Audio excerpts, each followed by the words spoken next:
السلام علیکم ورحمۃ اللہ وبرکاتہ۔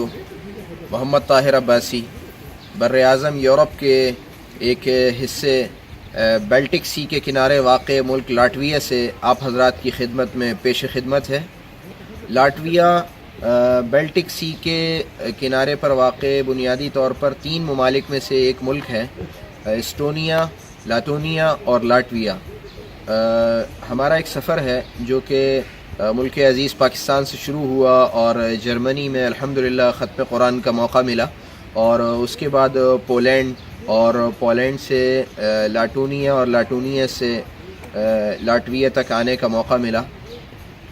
آج کی یہ ملاقات بالخصوص میں درس قرآن.com کی نظر کرنا چاہوں گا، اور ملک عزیز میں موجود اپنی ملک و ملت کو میں یہ پیغام دینا چاہوں گا کہ اللہ کے دین کی فکر اور اللہ کے دین کو پوری دنیا کے اندر زندہ کرنے کی تڑپ، اور دنیا کے کنارے کنارے تک اللہ کے دین کا پیغام پہنچانے کا جذبہ جب دل کے اندر قائم ہو جائے تو اللہ تعالیٰ پھر راستے بھی ہموار کرتے چلے جاتے ہیں، اور اللہ تعالیٰ اپنے راستے میں چلنے والوں کے لیے خود ہی رستے اور تدبیریں اور اسباب مہیا فرماتے ہیں۔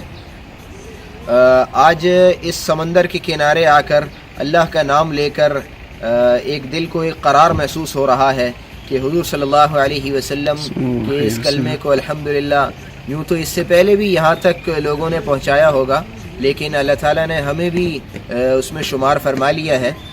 اور اس موقع پر میں بالخصوص اپنے احباب کو اور سننے اور دیکھنے والوں کو یہ پیغام دینا چاہوں گا کہ اللہ تعالیٰ نے ملک عزیز پاکستان کو جو دین کا مرکز بنایا ہے اور مسلمانوں کا دینی اعتبار سے قبلہ بنایا ہے، اس کی قدر کیجیے۔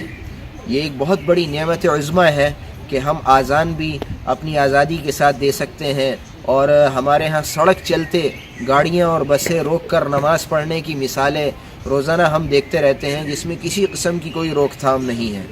اور بالخصوص مذہبی اعتبار سے اور عقیدے کے اعتبار سے جو آزادی ہم اپنے ملک میں محسوس کرتے ہیں، اس کی مثال دنیا میں شازاں ہی نظر آتی ہے۔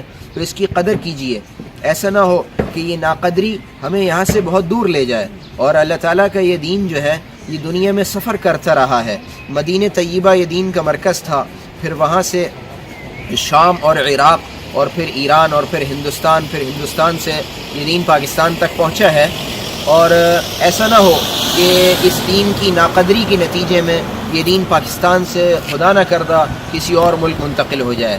اس کی قدر کیجیے اور اس کو اپنی ذمہ داری محسوس کیجیے کہ حضرت محمد صلی اللہ علیہ وسلم کے ختم نبوت کے صدقے اب پوری کائنات کو جہنم سے بچانا اور جنت میں لے کر جانا بحیثیت ایک کلمہ گو مسلمان ہونے کے یہ ہم سب کے ذمے ہیں، اور قرآن سے اپنے رشتے کو ہم مضبوط کریں۔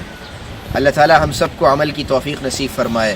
میں درس قرآن.com کے اس پلیٹ فارم اور اس کے ذمہ داران حضرات کا نہایت مشکور ہوں۔ محمد طاہر عباسی لاٹویا سے اجازت چاہے گا۔ والسلام علیکم ورحمۃ اللہ وبرکاتہ۔ درس قرآن.com